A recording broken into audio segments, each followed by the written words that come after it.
Fala pessoal, começamos aqui hoje mais um Rotação de Culturas, né, Renato? Mais um episódio aqui, a gente vem falar bastante sobre tecnologia, vendas e inovação. Esse episódio aqui é um tanto especial, né? A gente vem falando muito sobre Brasil, mas algumas vezes a gente também tem que aprender um pouco com quem sabe de fora, né? E nós temos hoje aqui um convidado muito legal no Rotação de Culturas, né, que vai falar bastante coisa pra gente sobre um pouco de tecnologia do Paraguai, vendas, momento que vive a agricultura no outro país, né? E sempre vale ressaltar que esse momento aqui só é possível aqui junto ao Notícias Agrícolas, né? Toda sexta-feira, no mesmo horário, às 5 horas da tarde, aqui estaremos com você, eu, Renato, né? Eu representando a Macfor, o Renato aqui, nosso como co-host. Renato, prazer, obrigado mais um Diogo, e hoje vai ser muito legal, né? Acho que essa proposta nossa de trazer, de falar de marketing, de falar de vendas e falar de tecnologia.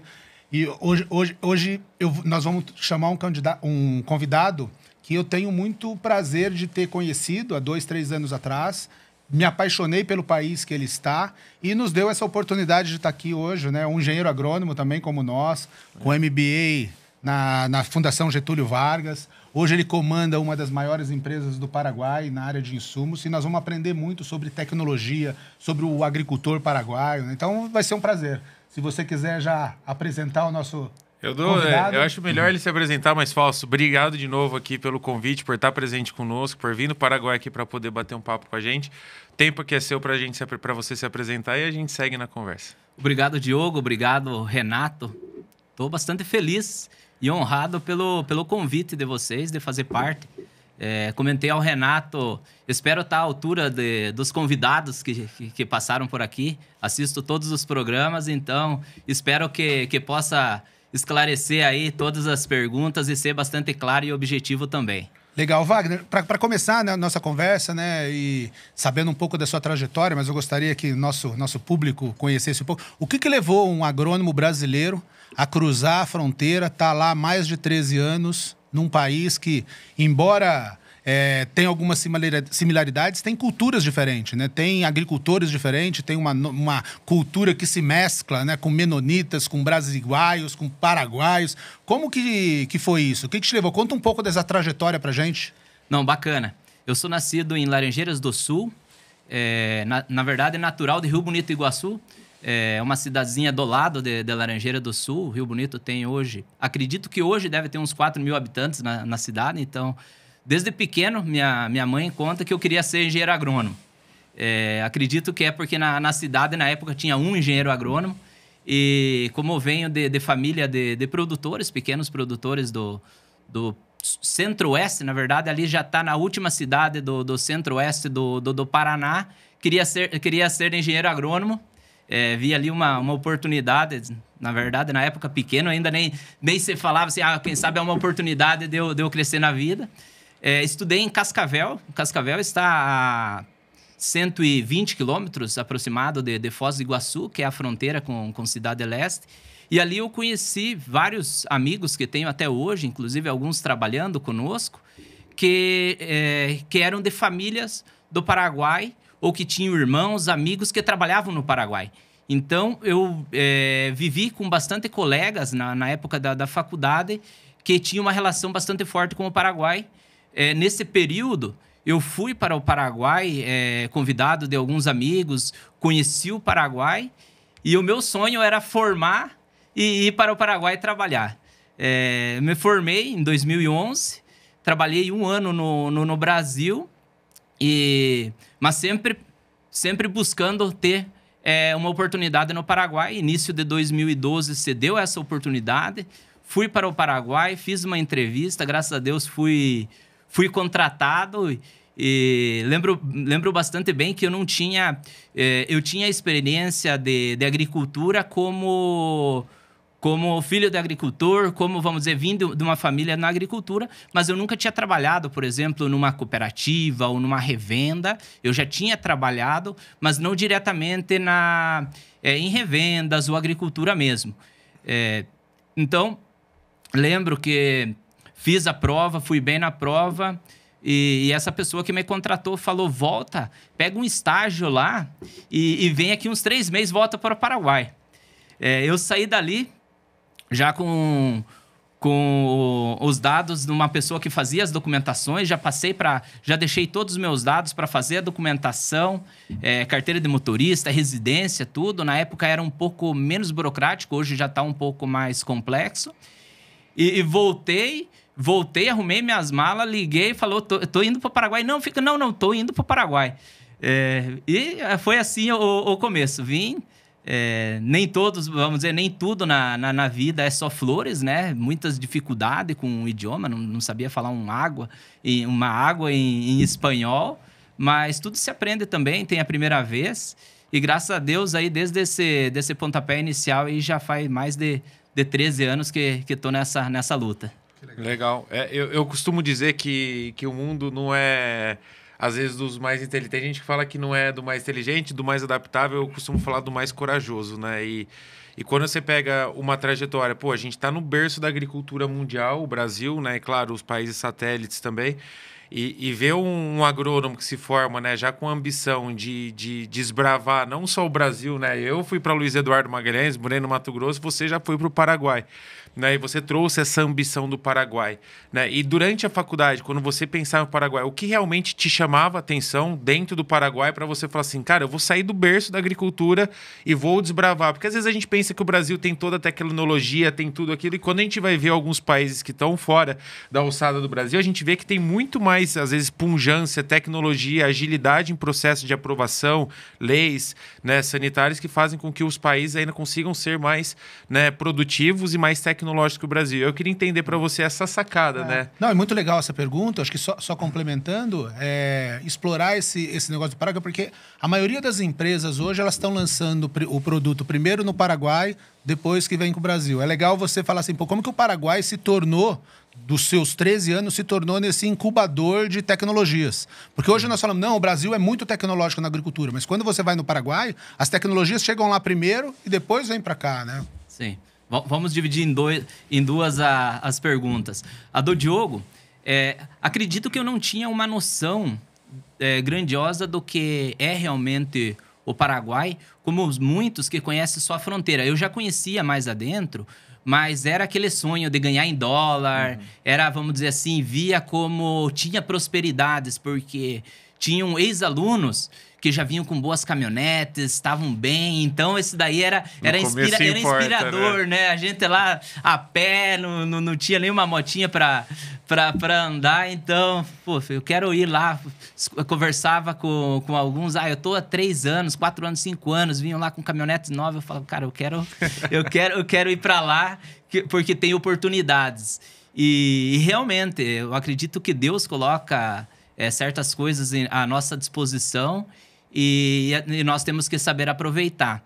E seguindo a consulta do Renato, realmente o Paraguai é muito inspirador.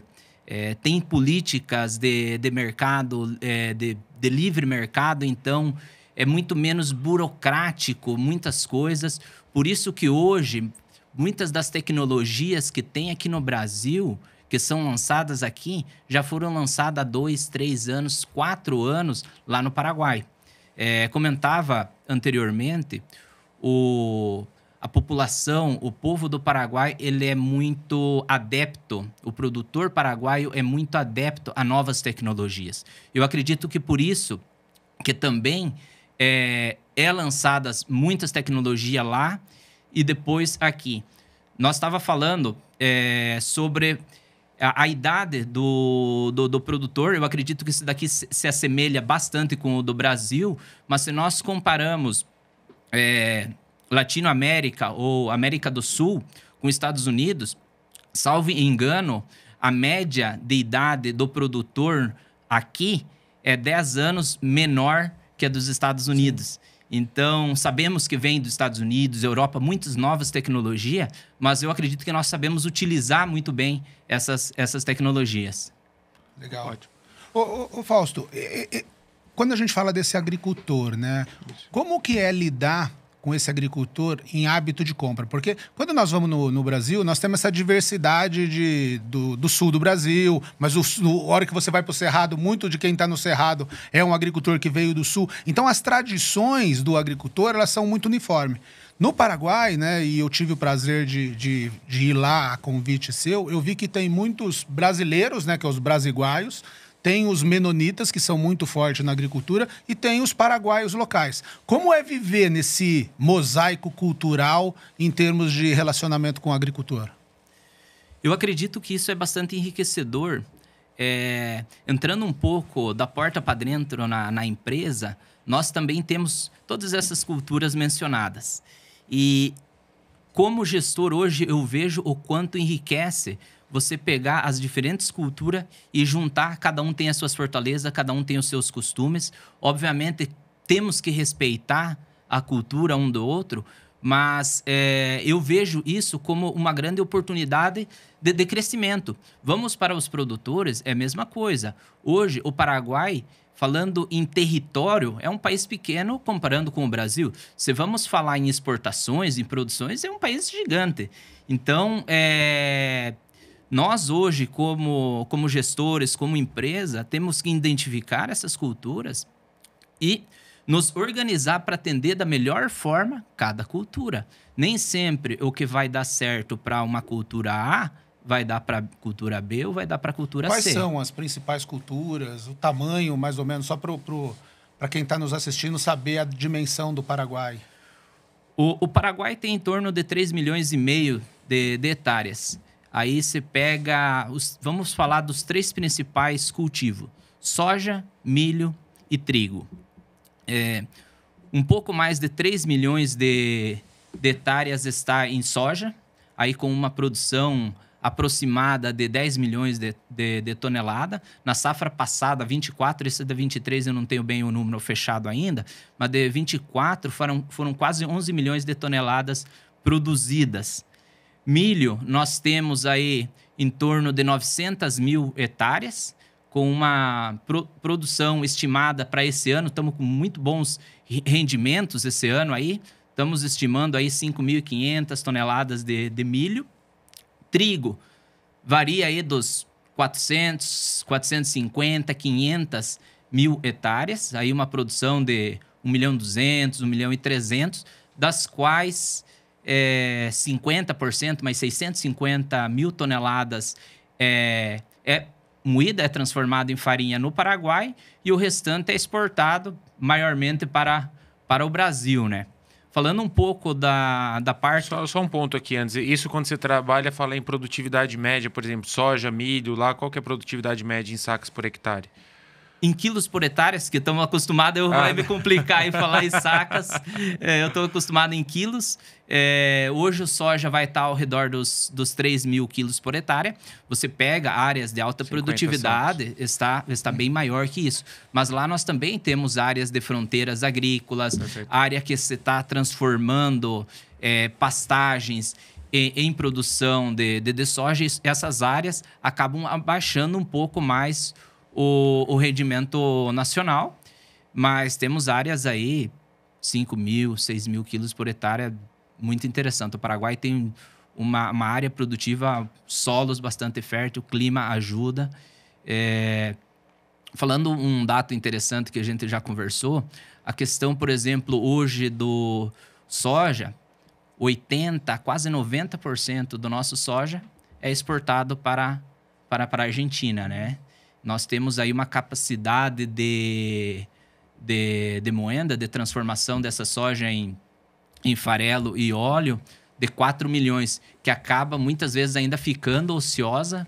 Grande parte dessa indústria aí, desses 4 milhões, muitas vezes são feito o crush, ou a moenda da soja ali, em torno de 2.800, 3 milhões de toneladas. O milho, nosso milho aí que produzimos, a metade também é exportado. Então, aonde eu quero chegar com isso? Temos uma grande oportunidade ainda na parte de industrialização de produtos, que eu acredito que esse é o caminho do Paraguai, considerando que nós temos incentivos fiscais, temos leis trabalhistas mais realistas com o mercado inteiro, temos energia elétrica com menor custo comparando com o Brasil. temos mão de obra, falta qualificar, mas temos mão de obra. Então, eu acredito que temos aí grandes oportunidades pela frente. Menos impostos. Exato, um sistema de imposto muito mais simples também, né? Quando eu escudo, quando eu fiz o MBA, a primeira aula era sobre tributos, eu fiz aqui no Brasil. E, enfim, se tivesse que fazer a prova hoje de novo, com certeza não passaria. E mudou, né? Não adianta Você não adianta nada ter estudado, que muda toda hora. E eu queria fazer uma pergunta, Fausto. Eu ouvindo você falar assim, às vezes a gente fica aqui no Brasil também, a gente fica olhando assim, e desculpa até às vezes a ignorância nossa também de não entender praticamente um país vizinho nosso produtor também. Mas quando a gente fala, você fala muito sobre essa tecnificação, né? Chega produto primeiro, chega trator primeiro, chega maquinário, a gente tem um acesso à tecnologia mais rápido no Paraguai, até por conta, né, do livre comércio que há. E quando a gente pega, né, não só pensando nessa tecnologia de chegada, mas pensando nessa tecnologia de dentro para fora, hoje o Paraguai, por exemplo, produtor rural, ele tem acesso à tecnificação, mas ele é um cara tecnificado, né? Por que eu pergunto isso? Porque você acabou de falar, a gente tem, às vezes, algum problema sobre capacitação. E quando eu faço esse tipo de pergunta, é entender, a tecnologia chega. Ela realmente é explorada da forma que ela poderia ser explorada? Hoje, dentro do campo, no Paraguai, tem um acesso à digitalização rápido. Hoje, o produtor, ele é um cara conectado, ele é um cara amplamente, né, acessado, ele tem um hábito de consumo digital, ou você ainda vê um produtor um tanto quanto mais analógico? Eu acredito que o produtor no Paraguai ele é bastante aberto e apto para a tecnologia. Porém, hoje, o meu ver, não é nenhum estudo que eu li, a tecnologia está caminhando mais rápido do que a adoção da tecnologia e que a própria... Aí caímos na parte da capacitação de pessoas.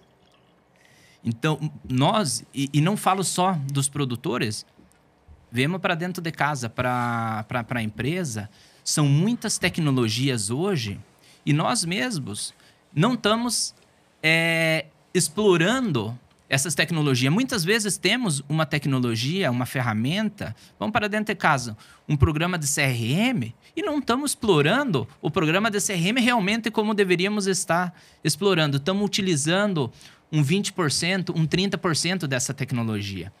É bacana, eu acredito que a transformação do agro, das empresas, vai muito pela tecnologia, mas nós temos que trabalhar muito em pessoas, em capacitação para as pessoas. Eu gosto bastante do Renato, ele fala bastante sobre isso, é professor, então eu acredito que nós como profissionais devemos nos capacitar, devemos estar constantemente nos atualizando, nos reciclando, e como líderes devemos incentivar a nossa equipe, a nossos produtores também se capacitando para quê? Para estarem aptos a usar essa tecnologia. Quantos produtores têm hoje tecnologias nas maquinárias que utiliza quantos por cento? E o que fazer também? Porque geramos muitas informações, por exemplo. Hoje as colhedeiras têm mapa de colheita, tem muitas coisas. Quantos desses, hoje, produtores, ou quantos nós, profissionais, estamos utilizando essas informações para algo realmente relevante ou para tomas de decisões?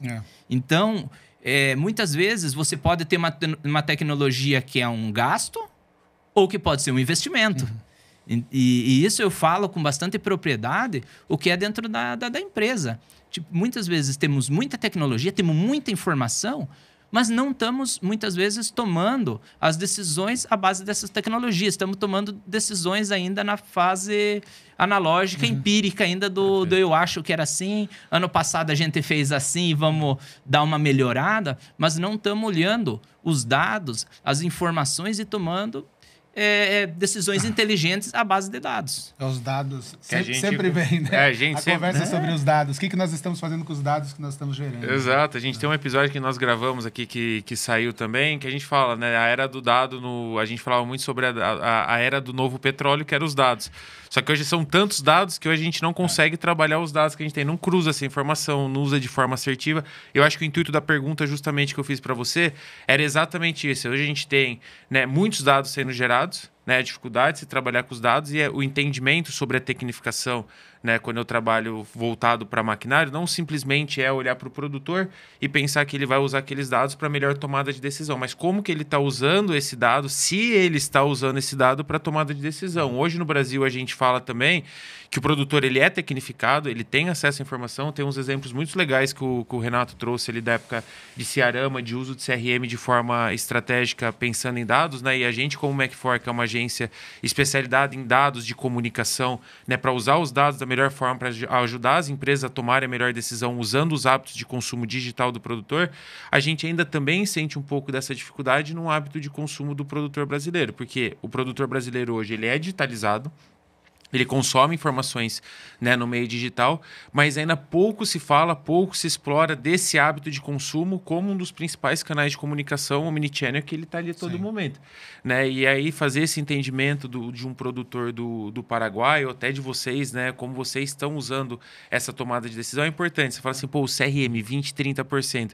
Não é o suficiente, mas como você vê o caminho de chegada cada vez mais assertivo o produtor do meio digital, que se torna cada vez mais fácil de você se tornar presente, né, de forma não presente. Né? E partindo desse ponto, né, um dos grandes problemas que o Brasil tem hoje para adotar a tecnologia é a conectividade. Né? Nós temos 73% da área agrícola que não tem cobertura de satélite. Então não adianta nós falarmos de veículos, de tratores autônomos, se nós não tivermos conectado. Como que está o Paraguai nisso? Porque eu fiquei surpreso como que as máquinas mais modernas chegam lá primeiro, como a parte de internet, de infraestrutura não é tão defasada assim, né? Como que é isso lá? Como que está a área de conectividade, o uso dessa tecnologia? Porque não adianta nada nós falarmos de dados se nós não tivermos tecnologia para estar gerando esses dados. Não tiver conectividade no campo, correto.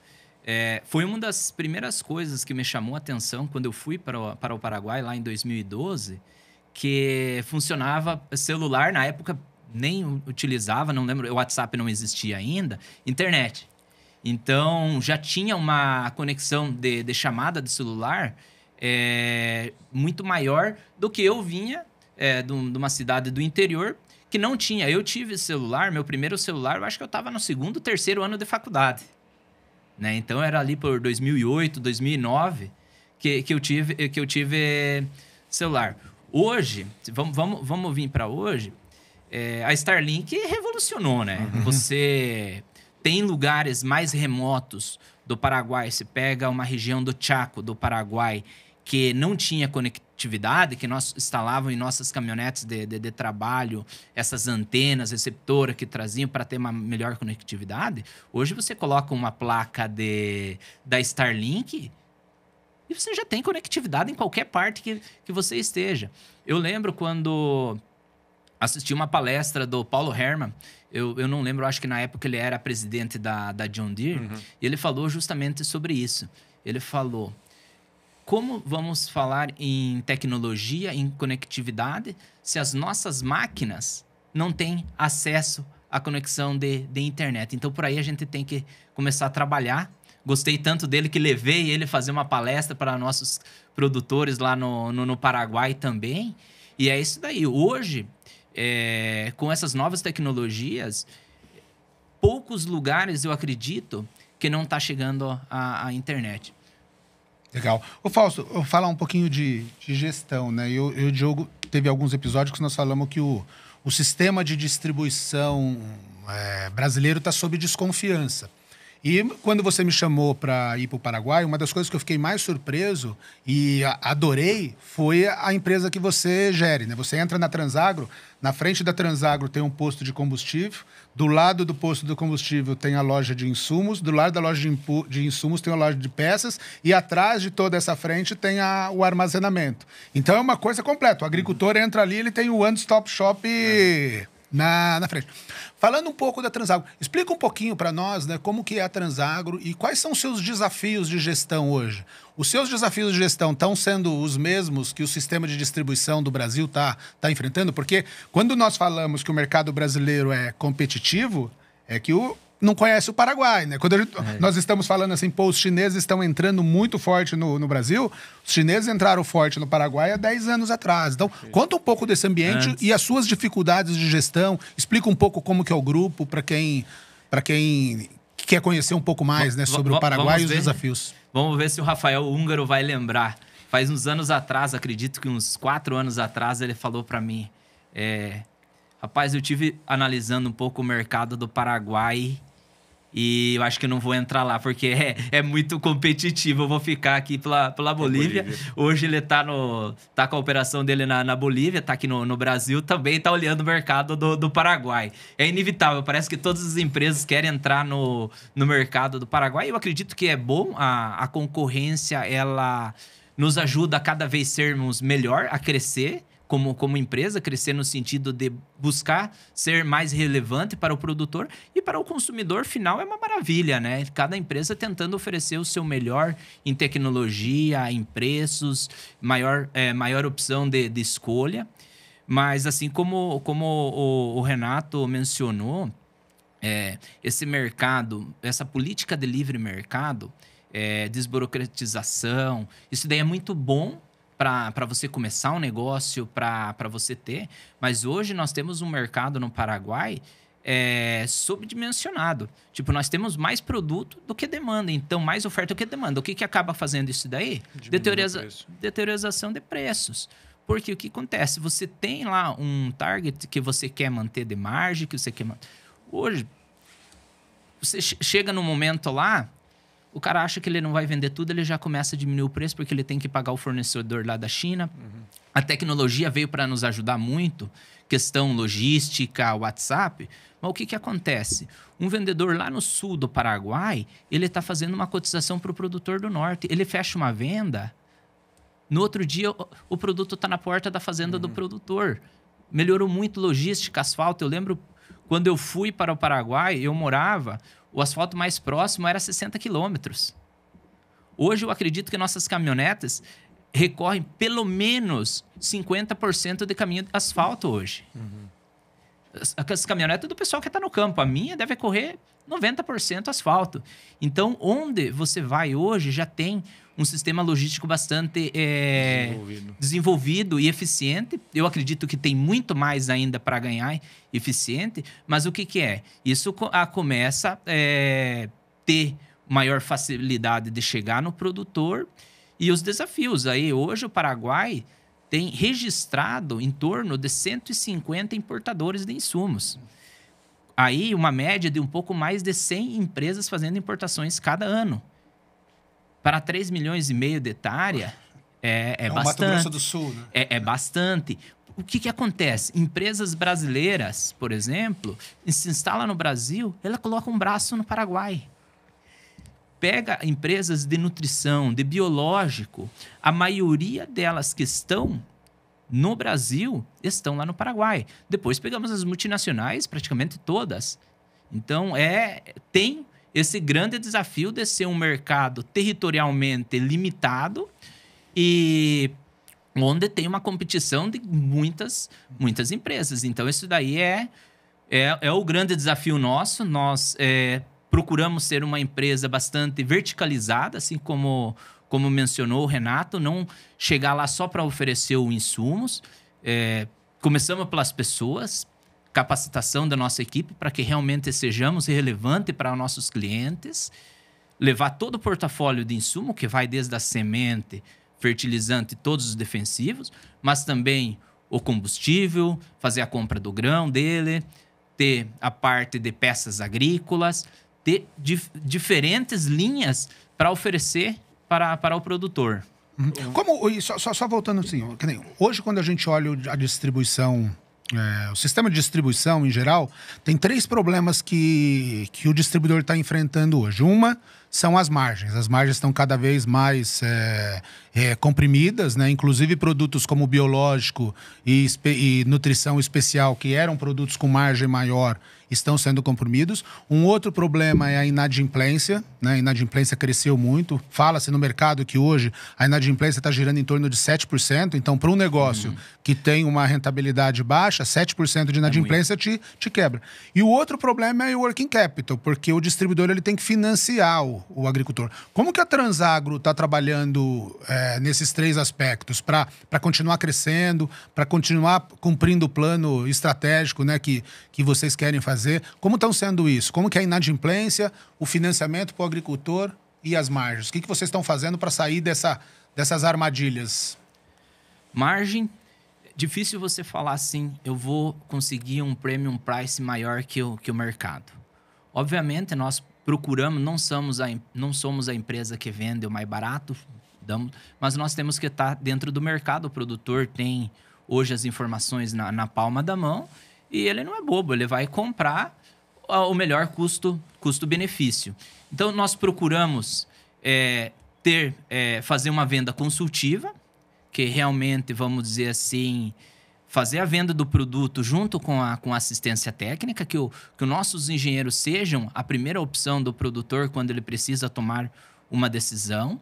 Vamos para dentro de casa, olhar o nosso pipeline de produtos, olhar o nosso portafólio, como que está desenhado o nosso portafólio, o que nós estamos vendendo. Se nós ficarmos vendendo só commodities, nós não vamos sobreviver. Porque as margens desses produtos é menor que o nosso custo operativo. Os custos operativos, cada ano, têm subido. Então, nós estamos vendo muita tecnologia, mas eu acredito que nós temos que começar a trazer essas tecnologias para dentro de casa também, para começarmos a ser mais eficientes, né? Porque trazemos tecnologia a cada ano e não vemos uma diminuição, por exemplo, em nosso custo operacional. Cada ano sobe um pouquinho o nosso custo operacional.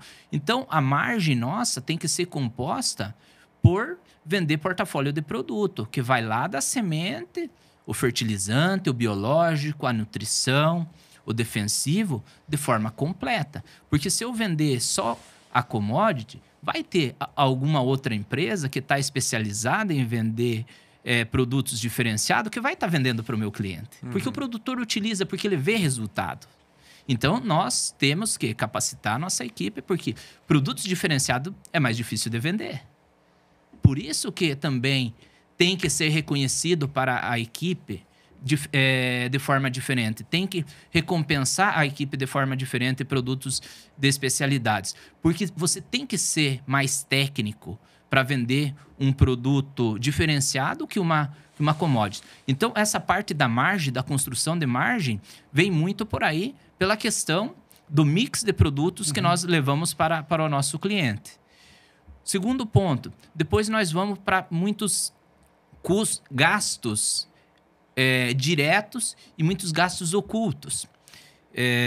Tive lendo bastante possíveis causas, e aí no LinkedIn tem bastantes opinólogos, e está bem, isso daí eu leio a notícia e corro lá nos comentários para ver os comentários do porquê dessa questões de RJ aqui no Brasil, de empresas muito falando na inadimplência, que é um fator que a gente tem que estar, vamos dizer, atento. Você tem 7% de inadimplência, que é alto.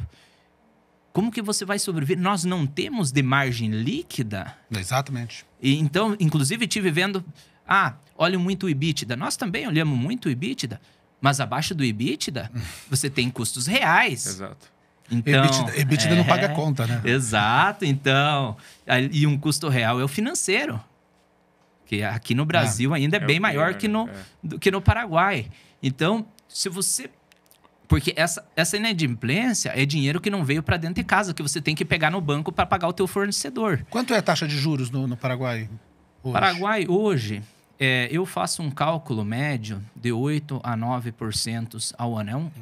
Muitos que vai estar escutando que é lá do Paraguai vai falar, Fausto calcula bastante alto. Sim, eu calculo já com uma margem de segurança para os meus cálculos internos, já fazendo uma comparação de juros de empréstimos a curto prazo, para pagar em 6 meses, 1 ano, e empréstimo também a longo prazo, aí de 5, 8 anos, 10 anos. Então, fazendo essa junção aí, eu coloco aí um 9%, já com uma margem bastante boa de segurança.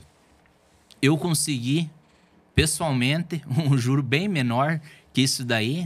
Temos a nossa contabilidade bem em dia, falando da forma pessoal. Se consegue hoje em torno de 6%, 7%, empresas inclusive abaixo disso daí, empréstimos. Então, comparando com o Brasil, é bastante... É uma diferença bastante significativa, né? Também eu estive lendo, e cada um tem a sua dor, né? Eu acho que escreve ali nos comentários a sua dor. Estoque, né? Inclusive alguns culpando as multinacionais por estoque. Eu acredito que não devemos culpar, enfim, não quero julgar, mas a nossa situação com... transferir a nossa culpa, né? O estoque é algo também que nós cuidamos muito, não falando só em produtos de vencimento, mas produto que você pagou e você não vendeu né, dentro daquele ano agrícola. E às vezes até venceu, né? Exato. Então, o que acontece? Nós hoje temos mais de 10 depósitos espalhados no Paraguai. Você junta isso daí, te dá um valor muito importante, que você tem ali, grande parte. O que eu olho quando eu olho as informações de estoque? Como nós estamos com os vencimentos dos produtos, se não temos nenhum produto por vencer, ou revalidados, esse por um lado. E depois eu vou, desse valor que eu tenho de 10, quantos estão pagos ou quantos estão para pagar? Porque o que acontece? 90% ou mais de nossas vendas é financiada. Então, se você pede para mim, Fausto, você quer comprar à vista ou financiado? É óbvio que eu quero comprar financiado. A não ser que o distribuidor ele chega e te fala, não, exatamente, o desconto seja atrativo. Mas o nosso desejo é comprar 100% financiado. Porque eu tenho que financiar outra vez esse produtor. E eu quero cobrar do produtor e aí pagar o meu fornecedor. Né? Então, tem que cuidar esses gastos que muitas vezes nós não estamos olhando. Depois tem diversos aí custos, muitas vezes ocultos, que não damos atenção. Então, por esse lado, depois vamos inadimplência, que não é um fator menor a inadimplência. Temos margens extremamente baixas. Não podemos ter uma inadimplência alta ou vai faltar dinheiro. Sim. Chega a hora de eu pagar o meu distribuidor lá da China, lá da Alemanha, aqui do Brasil, eu tenho que pagar. Independente se eu cobrei do produtor ou não. Perfeito. Nós temos uma política muito clara de nós sermos extremamente corretos em todas as partes. Com nossos clientes, com nossos colaboradores e com nossos provedores. Então, se chegou o momento de eu pagar a conta, eu não olho se eu tenho o produto no estoque, eu não olho se o meu cliente pagou. O problema é eu olho para o meu caixa e pago, ou senão eu pego o dinheiro. Se eu estou pagando o fornecedor e não estou cobrando, me está gerando juros. Exato. Então, muitas vezes, aquela pequena margem que você ganhou no produto, você perdeu no juros. Mas você vai cobrar, lá na frente. Não sei quando. Entendeu? Você fica sem caixa. Então, é o grande desafio. Quanto é a taxa de inadimplência hoje? Isso que eu ia perguntar. De vocês? Estamos por aí. Estamos por aí também, por esses números. Um pouco... 7% também? Um pouco menos. Estamos um pouco menos. Tá alto também lá, então? Tá alto, vamos dizer assim, mas muitas vezes atrasa hoje porque... não é perdido. Exato. Você tem 3003 ou 3004, você tem soja. Lá nós temos uma característica, temos soja safrinha também, mais 600 mil hectares, depende do ano, um pouco mais, um pouco menos. Então, 30 do 5 nós cobra. O produtor não pagou tudo ali, paga com soja safrinha. Depois nós temos 30 do 8 milho. Estamos financiando agora, está começando o algodão. Temos trigo 30 do 10. Começamos agora. Você está diversificando bastante os cultivos também no Paraguai. O amendoim, que é um cultivo que nós, como grupo, entramos bastante forte para trabalhar, desde a parte da produção até a parte da industrialização. Tem arroz. Eu não citei o arroz porque nós não trabalhamos, mas o Paraguai tem aí mais de 200 mil hectares de arroz. Não quero falar porque não conheço esse mercado. Então, você fala numa inadimplência, mas muitas vezes é de 60 dias, 90 dias, que para o nosso negócio vamos dizer assim, períodos curtos, né? RJ existe no Paraguai? Existe, eu vi bem menos, óbvio, o Brasil é bastante maior, mas não quero entrar muito na minha opinião aqui de algumas RJs que foram feitas lá no Paraguai, porque eu acho que é mais caso de polícia do que outra coisa. Eu acho que... Aqui também. Pô, a gente estava falando sobre, agora principalmente sobre desafio de gestão. E um pouco antes você tocou num assunto que eu acho que é legal a gente bater, né? Até por conta da Transagro também partir para a área de entrega, de transporte dentro do Paraguai. A gente vê no Brasil hoje, né, o fato da gente é bom e ser ruim, e é ruim muitas vezes a gente ser grande, né? Porque é bom porque a gente tem mais área para plantar, mas às vezes é ruim porque a gente tem um problema grave no Brasil de escoamento de produto. Né? Às vezes a gente está lá no norte do Mato Grosso e muitas vezes a gente precisa escoar para o sul, e o custo que eu tenho de escoamento para o sul praticamente consome praticamente toda a margem que eu tenho hoje do grão. E existe no Brasil hoje alguns interesses obscuros por parte de outros países em realmente, né, não querer, né, que os corredores logísticos no Brasil sejam desenvolvidos, porque nós teríamos produtos hoje muito mais competitivos para o mercado internacional, e isso faria com que ou o preço diminuísse, né, ou nossa margem aumentasse. Isso é um baita problema para outros mercados, né? Pensando nisso, né, pensando nessa dificuldade que a gente tem hoje também no Brasil de desenvolver novos eixos logísticos, seja ele, né, por água, por trem ou rodoviário, queria entender um pouco do Paraguai. Você trouxe que 50% hoje já, né, do cara que está no campo, ele usa, né, o asfalto. Né, e por ser um país de dimensões menores que o Brasil, como se dá a logística hoje dentro do Paraguai? É uma logística majoritária rodoviária? É uma logística que vocês também têm ferrovia? Quais são os principais desafios logísticos hoje que o Paraguai enfrenta? Boa pergunta. Eu acredito que nós temos uma oportunidade gigante, como o Brasil, de melhorar nossa eficiência logística. Os caminhos hoje internos do Paraguai, a logística interna é rodoviária. O Paraguai lá atrás já teve ferrovia. Acredito que foi um dos primeiros países da América do Sul a ter ferrovia, né? Já depois da guerra, não vou entrar muito nessa história, já não tem mais ferrovia. Hoje são todos rodoviários, e o Paraguai ele não tem acesso ao mar, né? O que acaba, vamos dizer assim, encarecendo ainda mais essa logística de escoamento de produtos para exportação. Onde que nós acabamos ganhando? Com menos custos fixos, que dá muita essa burocracia que tem aqui no Brasil, acaba gerando custos. Nós, vamos dizer, temos maior eficiência no Paraguai nesse sentido de custos fixos, que acaba compensando essa parte de nós não termos acesso direto ao mar. O Paraguai hoje, falando em portos graneleiros, tem mais de 30 portos. 2/3 desses portos está sobre o Rio Paraguai, né, que, salvo engano, nasce no Mato Grosso, né? E 1/3 desses portos estão sobre o Rio Paraná. O Paraguai tem um assunto bem interessante. O Paraguai tem a terceira maior frota de barcaças do mundo. Aproximadamente 3 mil barcaças. Que essas barcaças aí saem do Paraguai, vai com destino à Argentina, Uruguai, aí para os portos que dá acesso ao mar. Então, são dificuldades que geraram oportunidades. Mas sim, nós temos aí um grande desafio logístico. Hoje está passando a Bioceânica, que sai do Brasil. No Brasil, eu não lembro se chama Bioceânica, Bioceânica também.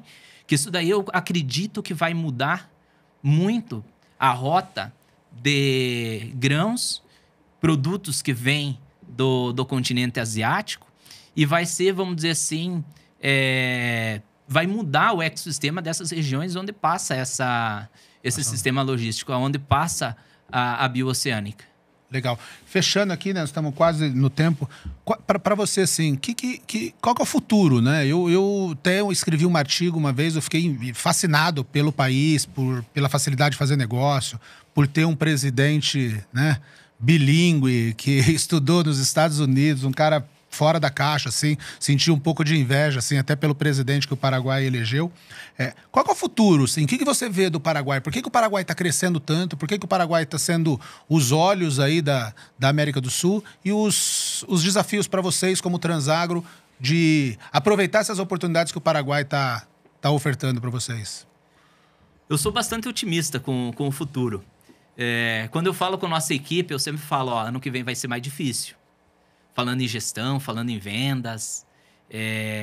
Mas, se nós olharmos, nós temos grandes oportunidades dentro. Nós estamos num país onde praticamente nós produzimos o ano todo, diferentes cultivos. Temos uma população bastante jovem, que tem tudo aí para aprender, para melhorar o que nós viemos fazendo. Quando nós falamos de soja, aquele grão de soja que você planta, isso daí vai até lá no porto para exportação, ou vai até a indústria. Isso daí não é só, vamos dizer, uma planta. É riqueza para o país, é mão de obra, é logística, é comércio, é serviços. Então, o agro tem uma importância relevante, altamente relevante dentro do Paraguai, e eu acredito que vai seguir cada vez mais se destacando. Nós somos, como eu mencionei, territorialmente bem menor que o Brasil, mas você pega, nós somos o terceiro maior exportador de soja do mundo.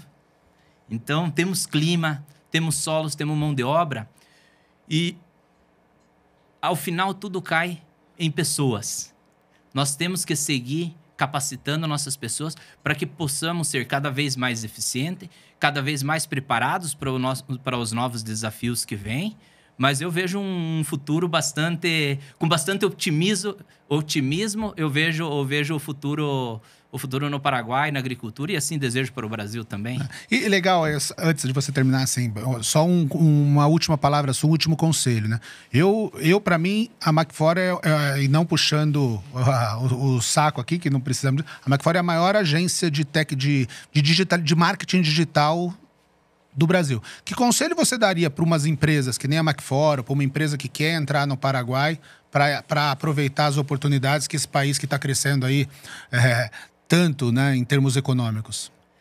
Primeira coisa, eu acredito que nós devemos conhecer o que nós vamos fazer. Então, eu vou entrar no Paraguai, eu tenho que conhecer o Paraguai, eu tenho que conhecer a cultura. É um país que está do lado do Brasil, mas tem suas particularidades. Claro. E eu admiro bastante o trabalho de vocês, porque eu acredito que nós, em algum lado, estamos falhando na comunicação. Não quero entrar na parte política também, que eu acredito que tem muito a ver, mas se nós vamos para os Estados Unidos, o produtor é um herói, assim como fala o Renato, e muitas vezes aqui é criminalizado. Então, nós que somos do agro, nós devemos comunicar as coisas boas que o agro tem.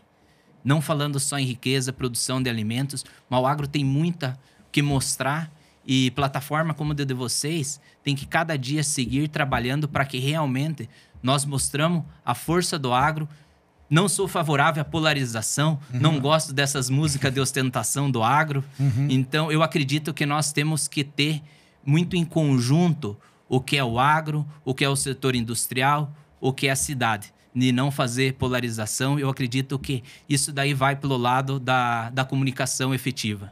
Boa. Legal. Acho que é isso, né, Renato? Acho que terminando aqui, tem uma frase que vocês falando aqui, eu lembrei de uma frase que o Thomas trouxe pra gente, que o Brasil sempre, né, foi visto como o país do futuro e é visto até hoje, faz 30 anos que é o país do futuro, e a gente pensar como o país do presente, como vem sendo o Paraguai, você mostrando aí. Queria agradecer muito pela sua presença, Fausto, estar aqui com a gente, dividir um pouco da sua experiência, poder contar com pessoas como você aqui no Rotação de Culturas, que eu acho que é o nosso grande objetivo, né, Renato? Trazer pessoas que tragam culturas diferentes, né?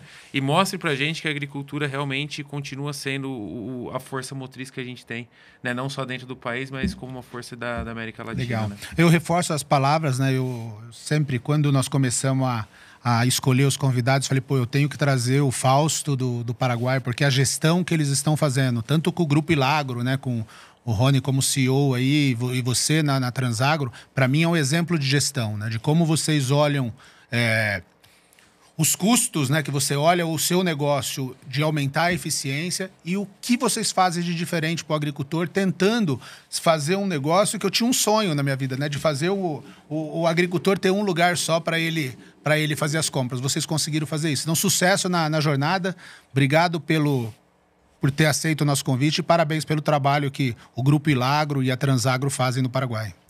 Obrigado, Renato. Obrigado, Diogo, toda a equipe aí do Rotação de Culturas. Seguimos em frente.